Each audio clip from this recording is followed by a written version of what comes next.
This is Ag Matters PM from the Iowa Agribusiness Radio Network, brought to you by the Iowa Soybean Association.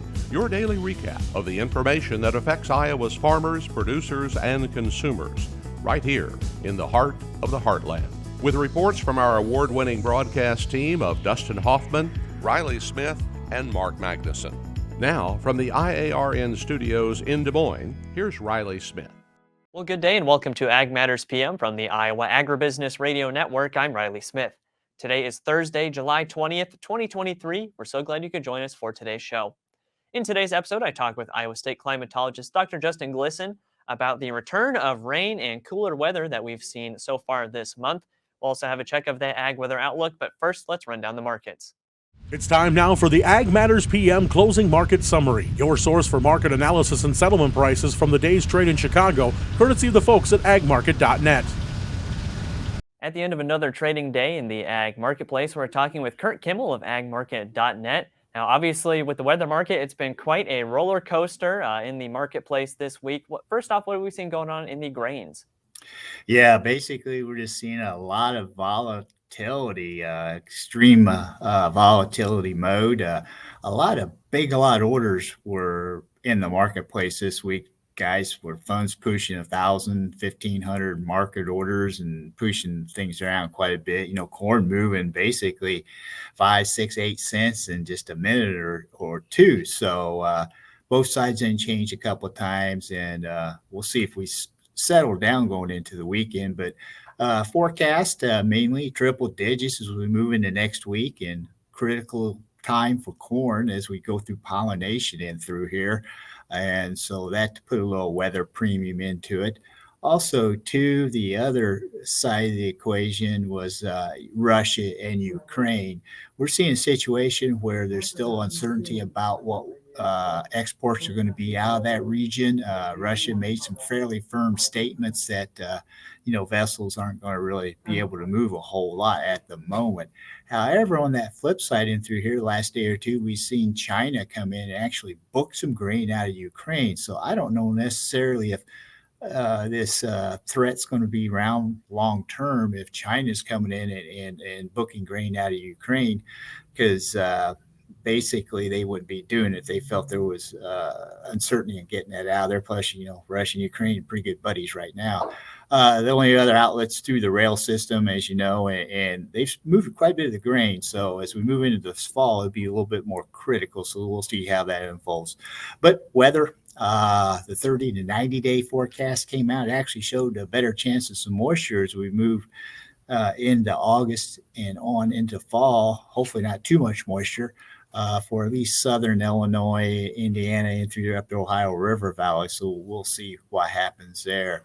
This morning's weekly export sales report showed some decent new crop corn and bean sales for a change. And that's important. We need to see these sales get on the books here. And once these sales are in the books here, we'll hopefully get those shipped out this fall and early winter. The bear, for people bearish the market or concerned about the marketplace, exports on the supply-demand balance sheets the concern there. Even though the marketing year is long and the new crop marketing year doesn't start until September 1, that's the key in here is to make sure we have these sales take place. Technically, see if we can hold together here. Not too bad of a week. 555 in December corn was halfway back up to the June high. Technicians are looking for this 570 area as the next retracement level here if we don't slip much below 540. Beans, November beans, things stay above 1390. I think their old high was right around 1480 or 1448, close to that 1450 area. So go to agmarket.net and click on Intel. We've got a real great video of the technical picture there. Brian pretty well spelled that out. If you're a producer, probably the simplest thing to do is maybe look at some price floors in here. Still uncertainty on the production number on the crop, but don't want to let these prices slip back down to the lower end for the most part. So we'll see if weather, we'll watch Russia, Ukraine. We'll see if this world food security demand is still around or those concerns are still around as we go into the weekend here. And of course, we always see the big focus on the grain markets right now, whether it's weather going on in the world in those kinds of situations. But how's the other side of the marketplace with the livestock complex looking today as well? Well, we'll be a lot smarter here tomorrow on the cattle complex. What I mean by that, we'll have the cattle and feed report. The range estimates on feed 97 to 98.9%. The average guess is 97.7. Placements 96.2 to 102. Average guess is 98.4. Marketing is 94, 96. The average guess is about 95. Beef demand remains firm. Beef numbers remain tight. On the export sales report for beef this morning, it showed a fair number. Same thing on the hogs. On the weekly sales for the hogs, we did see China come in and pick up a little inventory here. So we're still exporting pork. And what we've really got excited about this week is cutout values. The loins, the hams, and the bellies, they were in the tank there for a long time, about at the wholesale level, to 70, 80 cents a pound. These loins are $1.02, bellies are $1, or hams are $1.02. These bellies $1.92. So this bacon market took off here as we start to see tomatoes show up here around the countryside. So that's encouraging. These cut out different primal cuts are starting to show some strength in through here, because we need some higher pork prices to offset some higher feed costs that these pork producers have had to work through here over the last few months. Lots of great information today, Curt. You mentioned it earlier, but for those of our listeners and viewers who would like to get in touch and see more of that marketing information, how can they do that? Yeah, you can go to the agmarket.net website, click on the Intel. That takes you to where the team has put together some pretty good information, or else you can give us a call here. We're in Central Illinois, Normal, Illinois. Our local number is 1-800-779-1515. Thanks for taking the time to visit with us as always, Curt, and we look forward to hearing from you again soon. You bet. Take care. That again was Curt Kimmel of agmarket.net. We'll go ahead and take a look at how those numbers close. That's courtesy of the folks at Bar Chart. September corn is down 8 1/4 at 537 1/4. December new crop down 6 3/4 at 546 1/4. August soybeans up 3 1/2 at 14.95 even. November new crop down 4 even at 14.04 3/4. August soybean meal down 3.30 at 440.50. August soybean oil up 1.59 at 67.64. Chicago wheat down 3/4 cent at 7.27 even. Minneapolis spring wheat up 4 3/4 at 9.02 even. Kansas City hard red wheat up 8 even at 8.74 3/4. September oats up 4 even at 4.43 3/4. On the Merc, August live cattle down $1 at 180.32. August feeders down 170 at 245.10. August lean hogs up 270 at 162 cents. August pork cutout up 202 at 108.20. Class 3 milk up 68 cents at 16.42. And that's been a check of the markets here on Ag Matters PM. We're going to go ahead and take a quick break to hear from our sponsor, the Iowa Soybean Association and the Soy Checkoff. When we come back, I talk with Iowa State Climatologist Dr. Justin Glisan. This is Ag Matters PM. Iowa Soybean Association is driven to deliver for Iowa's 40,000 soybean farmers. We're proud to provide objective agronomic research, a helping hand with soil and water stewardship, and timely industry news powered by the Soybean Checkoff. Learn more at iasoybeans.com. Welcome back to Ag Matters PM on the Iowa Agribusiness Radio Network. I'm Riley Smith. Well, rain has returned to the forecast here in the state of Iowa for this July, but that comes off of the heels of one of the driest Mays on record and a really dry end to the month of June. So we really have some moisture deficits that we need to make up there. But I talked with Iowa State Climatologist Dr. Justin Glisan, and he said that drought monitor really held kind of status quo for a little bit, and those timely rains will hopefully continue to really help out this crop. Well, we are here with Iowa State Climatologist Dr. Justin Glisan as we have another chat about the weather and climate happenings here in the state of Iowa. First off, Justin, it's been a little bit. How is that drought monitor looking for the state? Yep, so we've seen continued degradation across the state given the drier conditions towards the end of June. Now, July, we've seen a more active storm track, a large-scale shift in the weather pattern that has brought several rounds of showers and thunderstorms, some severe storms as well across the state and across much of the Corn Belt. So overall, the last map that was issued yesterday showed generally status quo conditions, no improvement, no degradation. The expectation is moving into next week with all the rainfall that we received over the 2-day period earlier this week, that we would see some improvement on the map. So we'll just have to see how that shakes out next week. Now, since it's been a couple weeks since we've chatted, we did have kind of that first week of July. A storm that went through was officially a derecho. Now, was it a derecho status in Iowa still, or was it when it got to Illinois that it finally got there? Yeah, so that's a great question. When we talk about derechos, there's a specific set of criterion that needs to be met to be defined as a derecho. The length of the squall line has to be at least 400 miles, basically west to east. And then the north to south track needs to be at least 60 miles wide. And within that swath, you need wind gusts above 58 miles per hour for a majority of that path length. So the southern, southwestern, or I should say southeastern part of the state was impacted by the squall line.